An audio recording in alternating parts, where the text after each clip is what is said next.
MLA బోళ్ల Brahmanaidu Nimmala family కలిసి ప్రభుత్వ భూమిని కొల్లగొట్టే ప్రయత్నం చేసిన వైనాన్ని వివరిస్తున్న సైబరాబాద్ కమిషనరేట్ అధికారులు. కొన్ని ఫేక్ జీవోస్ క్రియేట్ చేసి అది వాట్సాప్ గ్రూపుల్లో సర్క్యులేట్ చేసి కోర్టుల్ని తర్వాత రెవెన్యూ అఫీషియల్స్ని కూడా తప్పుదావ పెట్టించి రియల్ ఎస్టేట్ మార్కెట్లో దీన్ని మిస్లీడ్ చేస్తూ ఒక డబ్బులు సంపాదించాలనే కుట్రని నార్సింగి పోలీసులు cyber crime and EOW teams కలిసి క్రాక్ చేయడం జరిగింది. విషయాల్లోకి వస్తే గండిపేటలో సర్వే నెంబర్ 18లో 104 ఎకరాల 25 గుంటల ప్రభుత్వ భూమి ఉంది.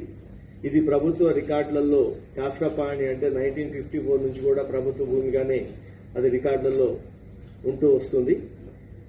దీన్ని అదే ఊరు సంబంధించిన నిమ్మల దశరథ్ అని చెప్పి ఆ గ్రామస్తుల్లో ఒక కుటుంబము దాంట్లోకి అప్పుడప్పుడు మధ్యలో వచ్చిపోతూ ఒక 10 ఎకరాలని ఇది మాకే వస్తుంది అని చెప్పి ఒకటి ఫాల్స్ క్లెయిమ్ కూడా స్టార్ట్ చేయటం, రెవెన్యూ ఆఫీషియల్స్ వాళ్ళని ఖాళీ చేయించాలనే ప్రయత్నం చేస్తున్నారని తెలుసుకొని 2012లో హైకోర్టులో ఒక రిట్ పిటిషన్ కూడా ఫైల్ చేయడం జరిగింది.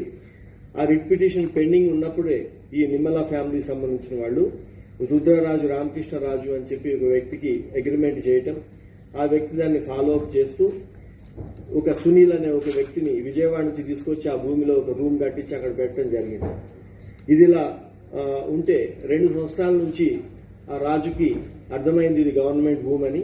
అతను వదిలేసుకొని ఈ సునీల్ కాల్ చేసినా ఎవరు చేసినా కూడా రెస్పాండ్ కాలేదు. అప్పుడు నిమ్మల ఫ్యామిలీని ఆ సునీల్ దాంట్లో కంటిన్యూ చేస్తూ వచ్చారు.